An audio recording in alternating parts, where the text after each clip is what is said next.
Hello, my name is Carrie, and this is the Creative Obsession podcast. Thank you so much for being here. This is a podcast about knitting and quilting, and crocheting, creativity, craftiness, all that stuff. I live in a small town just outside of Portland, Oregon. Today is May 3rd, 2017. It's a Friday. I'm a day late on recording, and I apologize for that because my mom had major surgery, and so I've been at the hospital for the last couple of days. And so this morning, we think she's going home. My sister's at the hospital with her, and so I'm kind of just waiting to hear if she's going home, because if she is, then instead of going to the hospital, I'll just go to her house. So I'm kind of waiting for that to happen. So I got delayed on being able to record. And the reason why I apologize for that is because I have a giveaway, and I was going to pull the name on Wednesday, and here it is Friday. So you got an extra day, a couple days in there in order to enter into the giveaway. So I will announce that in a little bit. This morning I'm drinking extra coffee because I'm feeling a little tired. I can't even imagine how tired my sister is because she's been spending the night at the hospital. So, yeah, I have nowhere to complain, but I just needed an extra boost. And this is a new mug I got at the hospital in the gift shop. It's like a hand-painted ceramic mug, which was like pretty cool. So this makes me happy. Besides the fact that it's coffee, it's a pretty mug. So yeah, so that's been going on. It's kind of delayed me on some things with my mom being in that way. And then between my sister and I, we will be helping to care for her, helping her get around and getting her food and all that kind of stuff. So we will kind of take shifts and work out between the two of us to help with her. She will make a pretty quick recovery, I think. She's a strong lady and pretty determined, and is already doing really well. So fingers crossed that she gets to go home today. I know she will feel better to be able to go home and have her puppy on her lap and all those lovable kisses and all that stuff that makes you feel good. So you can find me on Instagram and Ravelry. We do have a Ravelry group for the Creative Obsession podcast. So if you go into the groups tab, search out that name and you should find us. I will put the information on the screen. And so yeah, let's just start with what's going on, because if I get a call, I need to get out of here. The quilt that's on the wall. The quilt that's on the wall is a quilt that I made back in 2005. It was really, really early on of when I was making quilts, and I called it my flower garden because it is folded, kind of origami folded flowers. So the colored, it's like a 9-patch with white and green, and then the other bright colors are folded flowers. And I'll put some pictures in, maybe even in the intro, of some close-ups so you can see what that is. There used to be a TV show on, which is where I pretty much learned how to do all my quilting, and it was called Simply Quilts, and Alex Anderson was the host. And I used to record the shows on my VCR and watch them, and I learned how to do a lot of things and was exposed to a lot of things, and that's pretty much how I learned how to quilt. So this was one of the processes, one of the demonstrations they showed was this folding this fabric into flowers and making a quilt. I'm going to try and find the name. If I find the pattern and find the name, I'll put it on the screen. Otherwise, I'm not really sure what it's called anymore because it's been a long time. Used to hang this up as a wall hanging, and it's been in my closet for quite a while. And I thought, we're going into spring. Flowers are starting to pop up, little crocuses and daffodils and tulips, and all those flowers are going to start popping up. Things are going to start getting more colorful, and the gray days of winter are going to be behind us pretty soon. So I thought that actually brought in some color. I love flowers. Because it's colorful. I love flowers and stuff. So that's what's on the wall. And It was time consuming. It's like it took me a long time. It was a great learning experience. I quilted it before I had a long arm, so I just quilted it on my regular quilting machine, like sewing machine. Just did some stitch in the ditch. Tried to do my best that I could of some like leaves along the border, which you can't really see. Now that I've been quilting for a long time, I have the experience of using a long arm. I would have quilted it way differently and quilted it more. So there's very minimal quilting on it, but it's okay. It still works. It's still a very colorful, bright, and happy, cheery quilt. So it's not a quilt that you would use as a like a lap quilt or anything, because the centers of the flowers have beads on them. You've got the folded flowers, which you wouldn't really want to mess up by throwing it on yourself or something. So it really is more of a decorative piece. So so that's my quilt on the wall. I have been did get started on the bug quilt that I've mentioned previously, and I will talk about that a little bit later. Just kind of got started on it, and I want to show you kind of how that's looking. I've got a few whips. I've got one FO, and that's probably going to be about it. So, oh, and a little shop update. I did minis, and the minis are going to go in the shop today. I got to get some pictures taken of them and list them, but I'll talk about that in a little bit. So first I want to get on to the giveaway that we had. It was my 1 year anniversary of the podcast, and so I did a giveaway through Ravelry, where you were prompted to answer the question, aside from knitting, like if there was another hobby or craft that you would like to try, but you don't because of money, space, or time, what would it be? And it was really interesting for me to read that because I would read, and quite a few people said pottery. I was like, oh yeah, I knew I would like to do pottery. I just don't think I could actually do it or do it well because of the arthritis in my hands. It just sounds like that's going to hurt. But, yeah, so a lot of people, it was interesting what people said. And so I appreciate everybody that entered into it. So I picked 2 winners based on the entries on there. We had 76 entries, I think. So the first number that I picked is going to be sent Blue Moon Fiber Arts in the Mossy Plaid Portland colorway, and a needle cozy that was donated by Lee from Woolly Bags. And the first number that was picked on random number generator is number 19, who is Sue Waz, She's in Illinois. So congratulations, Sue. Message me on Ravelry or on Instagram. Probably Ravelry would be the best, with your address, so I can get this out to you soon. I will do my best to get it out to you like right away. The second prize was for whatever the second number was that was called, and whoops, oh, hang on a second. Sorry about that. Is a little notebook for keeping notes in your Notions pack. It's a little Notions collection. A stitch marker from Thimble and Thread Make, who is Tracy. She also has a podcast. Check her out. And the page flags, which are little donuts, which go with the donut stitch marker. And then little Prairie Pearls gift tags to give with your knitting. So that little package is going to go to Woman in a Shoe, who is Mel in Australia. So thank you, ladies, both. Get to me, get me your address. Mel, make sure you give me your address exactly how I need to put it down for international shipping so that it makes sure it gets to you. So thank you. I want to thank everybody that took the time to answer it. It was really fun. I love learning more about what you all are doing because I think we're a pretty diverse community. Okay, I wanted to talk about the Swapless Swap that's going on in the Naughty Knitwits Ravelry group. You can sign up. There's only 4 spots left, and when those are full, it's full. And what that is you pay a fee. I believe it's $30, and then you get 10 40-yard mini skeins. And so you'll get 10 different colors, 10 different minis of some of my yarn. So I've been busy dyeing up some yarn for that. So I don't have a huge shop update because a lot of that stuff that I'm dyeing is going for that swapless swap.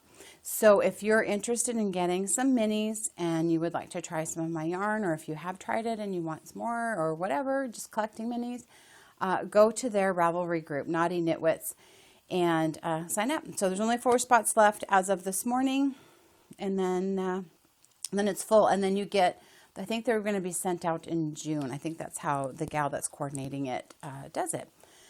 So there we go. I do have one finished object. I showed it on Instagram, and it is my socks that were made with mustache yarn, self-striping. She puts them.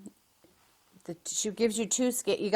They're perfectly matched or something like that, and they're 2 50-gram skeins that start at the same spot, so you have matching socks.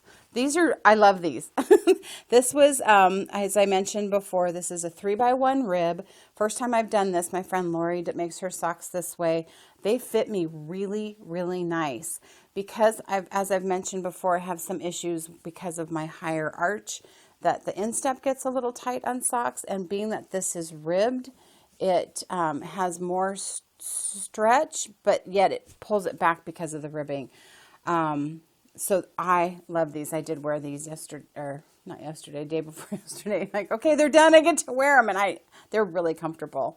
So nice yarn to work with. I did a contrasting heel and toe with just some Deborah Norville everyday sock yarn that you can get like at Joann's or Michael's or something like that. So I did finish them, and this was for the February sock cal. So Naughty Knitwits has it. It's the Naughty Knitwit KKW 2017 socket 2017 or something like that. And then also the Grocery Girls through their podcast and their Ravelry group are having a sock bash 2017. And so I made it in on the last day with these. The fact that I went to Disneyland and didn't get much knitting done, really not at all, for like a week, and in a short month, I thought I was doing pretty good, but it was down to the wire. So, so they got finished. I got them entered. Check that off my list. And I did start March socks on March 1st. Mom went in for surgery on March 1st, and so it was perfect opportunity as we're waiting in the waiting room to knit. And I wanted to do some 3x1 ribbed socks for my mom to give her another pair of socks, and I think they'll be easier for her to get on and off with a little extra stretch. And so I'm doing them out of this. This was a one-of-a-kind color that was in my shop, and I thought, for March it looks very springy, and with the green kind of goes with St. Patrick's Day. So yeah, so it's funny because I didn't know how these were going to knit up. This was a painted skein, and you don't know how things are going to knit up. It depends on how many stitches somebody uses. If they don't use them for socks and they put it in a shawl, it's going to turn out completely different. And I was really happy because these are turning out striped. It's a rough stripe. It's not stripes like these are definite organized stripes, but this is striping. And so I was thinking of doing a contrasting heel and toe, but I think I'm just going to do it with just this yarn and just knit the whole thing. And so it'll be interesting to see what it does once I do the heel, because then your stitches kind of go differently. But because I don't have a color that goes with this. I thought about purple. Purple could look good. I have purple and I have gray and I have a blue. Maybe blue. I don't know. I might do. Oh, who knows? You know me. Who knows? But I'm getting kind of close to needing to decide that. So I really feel like March is going to be my month to actually get them done before the last day of the month, because of helping with my mom and doing that. There's more downtime for me to work on them. So that'll be good. I'm gonna get them done. I talked about my Find Your Fade shawl, the pattern by Andrea Mowry that I was working on, and I had reselected some yarn. It was like a gray that was going to be next. I talked about it, I think, last episode. Well, when it came down to it, I still was just like not really sold. I was kind of feeling like my Find My Fade was really fading. It was sort of just getting drab. So I decided to change gears. So I ended up using, this is my next color that I'm working on. So it is the fourth color. This is a Malabrigo, Malabrigo Indicida. I don't know what it is. So it's blues, greens. It kind of looks purpley. Once I'm knitting it, you don't see the purple too much. So it's more like blues and greens. And I'm liking how it's fading. And finally now past where it's blending. Hang on, I want to get untangled here. Okay. See, it's getting quite large, but I went from this that's got blues and like a mint green into a little bit of a darker palette. And then my next, so then I decided, you know what, I'm going to dye some yarn to go with this. I didn't have anything that really went with this into fading, and I thought, okay, to keep some blues, I wanted to put some more purples in it, so I dyed this yarn. And so it's mostly purple, but it's got some green and kind of a tealy green and like a chartreusey green with the purple. So that's going to be what this fades into. So then what I had as my next color was this purple, but I don't think there's enough contrast between the one I just dyed. So I may over dye this and make it darker, add something to it, because then it goes into this black that has the multicolors. So it needs something, but it needs something to make it more different than this. But once I decided to change the color and then I started to knit with that, I got really excited about it again. So this is where it was when I last showed. So actually I did get quite a bit done. So yeah, I think it's going to be cool. So I don't know if I can hold that. There you go. I think it's going to look neat. I had even contemplated not even adding this color and just going straight from this to this and only doing 6 colors instead of 5. One thing I keep hearing from people is, oh my gosh, it's so big. It's so big. I don't know how I'm going to wear it. I don't know how to wear it. It's so big. So I think you probably could get away with only doing 6 colors. I just don't want to do that and then be sorry that I didn't go all the way with it. So I got a ways to go before I decide on that. So even though I thought I had changed it to something I really liked, I ended up changing it again to something I really like even more. So we'll see what happens with that. Stay tuned. You never know what's going to happen. Now I want to show you my progress on my Scrappy crochet blanket. I am not doing granny stripe. I am doing more of a wavy stripe. I haven't shown it in a little while. You know, I don't know what's front and back. I think this must be the front. Would it be the front? Yeah. Anyway, this is my progress on it. Oh, the colors. Look at that. Okay, so what I'm doing is a wavy pattern, and I'm doing back and forth. I count as a row. So I'm doing 3 rows of color, and then I do a row of black. 3 rows of color, row of black. To help divide it, I feel like the black really sets off the color. And so what I'm doing to manage my end weaving, because I only have these right now, is I'll do the 3 colors and I'll add the black. And before, I'm telling myself, before I can go on to more colors, I have to weave these in. So each section of color gets woven in before the next section of color starts. And then that way it's easier to manage. I'm only doing, 6 strands or something instead of the end of a blanket. You would have a gazillion. So I think I'm keeping it fairly straight. Maybe not.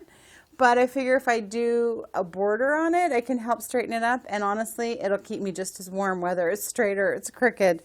But I am loving how it's turning out. I love to work on it. It's not something that I have been able to put a whole lot of time into because I've been trying so hard to get my socks done by the end of the month. And I'm putting a lot of pressure on myself to get that done because I really want to try and make a pair of socks a month. Then I see people on Instagram and they're like, oh, this is my 3rd pair this month. And I think, how in the heck do you do that? I don't know how you do that. So housing all of it in my bag that Jenny gave me, which is perfect. Love it, love it, love it. So this month we're going to get my socks done. They're going to be done. Another blanket I'm working on is the Trust blanket, which is a crocheted blanket. I've shown it on the podcast in the past. I've been making, it makes like, I call them bricks, but like blocks. So I wanted to show you, oh no, that came apart. Where'd it go? There was a pin in that. Let's just put a pin in that. Okay. All right. This is this is some of the blocks. Can you see the letters? So this is kind of how it's going to go together. This one and this Trust, I may have to redo it because I screwed up, and this has, I put 2 rows of bobbles, and it should have just had 1 on the outside and then just a single crochet right under the letters, and I did another row of bobbles. I still think it works. It's not how the pattern is designed to go. So when I get all done with all of them, if I feel like it's really bothering me, I'll redo it. If it's not bothering me, it's good to go. So yeah, it's coming along. I can't do this when I'm like talking to people and stuff because I have to kind of follow. You don't follow a chart. It's all in written directions, but it's kind of like following a chart. You have to really just pay attention to it. So that's fun. I'm still not sure if I'm on track to get it finished before the wedding. The wedding is in May, towards the end of May. So I'm getting closer. Like that Trust block, that big blue one, that was over a skein of yarn. It's being done with Knit Picks Brava worsted. So a skein of yarn is 218 yards, and that blue one, that big blue one, used more than a skein. So that's okay. It's getting done. That's all. That's really all I have knitting and that kind of thing, because I just haven't been able to do a ton. I am going to show you a little bit now of the progress, talk a little bit about the progress I'm making on the bug quilt. And then I want to show you what I've got for a shop update. Okay, in the bug quilt, I'm not going to put it up on the wall. You've seen it. I really wanted to see what the letters were going to turn out like. So I got the word, oh goodness, I don't know how I'm going to show this. Oh, hang on a second. I got the word dumb. Remember, I'm going to put Dum Dum VW for my brother, what he calls his car. So I got the lettering done. This is done with paper piecing, which means you're actually sewing it onto a piece of paper. And then when I sew them all together, I'll rip the paper off. So then I thought, okay, let me see if I can do one of the tires. So this is what I did. I have to redo it. So because I'm making this up as I go, I don't have any instructions. I'm just trying to figure it out on my own. I need to make this angle, I'll make this piece a little bit smaller because this looks too pointy. This section needs to be wider to make it look a little bit more rounded. But I like the way the middle of it turned out. This is going to be the color of the tires, at least for the black one. The black bug. When I do the cream, yeah, I think I'm going to have to stick with this because of the fact that I have black in the quilt, I can't do a black tire. So I wanted to just do like a charcoal gray, and this has got some texturing in it, and I think it makes a nice tire. So this is what it'll look like. This part is like part of the car, and this is part of the background. On the flip side, when I'm doing it the other way, this is part of the car, and this is part of the background. So either way, it's got a contrast against that. So I'm going to have to remake the block and remake this section here, this corner on all 4 sides to make it so that it doesn't get too narrow here. So, you know, live and learn and try and experiment and all that stuff. What I'll probably do, because this stuff is right, is I'll take it out and just replace the corner pieces so I'm not wasting fabric. Or I might just start all over and just start from scratch, because ripping out sucks. So to just refresh, you can go back on previous episodes. Towards the end of the episodes, I show the quilt. The lettering came out of this book, Quilt Talk by Sam Hunter. This is my rough picture of what the quilt's going to look like. It's been altered and diagrammed out and all that kind of stuff. So that felt really good to take some time to kind of play with that. I just knew that I needed to just start somewhere, because sometimes the thought of, like, I don't know where to start. I don't know, because I don't really know how it's going to go. Sometimes you just have to jump in and just start. So that's why I started with the lettering. I knew that was already a done deal. That pattern was already drawn out for me from the book. I knew I could start with that. And then that just kind of got the ball rolling. So I'm hoping my next try on the tires are going to work out better. And then the rest of it should be pretty good till I get to that top part where I've rounded it off a little bit more. And then it's going to be a little bit challenging, but it's okay. I like a challenge. So I only have one thing to update in the shop. I've updated some colorways that had sold out, so they're not new. They're just been updated colorways. But I wanted to try my hand at dyeing minis, because I think they're kind of cool, and you know, it's all the rage, right? And so with spring coming, I did flower garden. So I based my colors off of rose petals. So you got some pinks and yellows, marigold. This is like a petunia. This is forget-me-nots, and this is fuchsia, a fuchsia flower. So they're all off of flowers. They're each 20-gram minis. They each have about 93 yards on them. So you get a total in the pack, 5 skeins. You get a total of 490, I think, 490 yards. So I'm going to photograph these today, get them in my shop. I made a limited number of them because I'm just sort of testing the water to see if there's even a market for this. If there is, then I will dye up some more. If that's the case, I need to buy some more minis to dye up. But this was fun. It was really fun to dye up the minis, because I mean, I kept my formulas and stuff, but I felt more carefree with them for some reason, because I guess I figured, like, they're not going to be a garment. I could be a little, I don't know. It just was fun. It was a lot of fun to dye them. So, look at how pretty that looks with flower garden. What can you say? What can you say? So that's all I have for you today. It's a short one. Thank you for being with me and sticking with me through it. I'm hoping that I'm going to have more finished objects maybe the next time around, because I'm going to be able to do a little bit more knitting, being that I'm going to be hanging out with my mom a little bit more. So my plan is to keep dyeing with the schedule my sister and I have worked out. I should be able to dye some stuff in the morning, and then I'll go, and while she's there with mom, and then I'll go over and she can go to her work. And we'll just sort of rotate that until we feel like mom's able to get up and move around pretty much on her own. So for a while, she's going to need some help. It was a pretty intense hip replacement. So she's feeling better, and she's going to get better. So anyway, thank you again for joining me, and check back with me in a couple weeks. Subscribe if you want to know when the next episode is coming up. And until then, thank you for watching, and have a great one.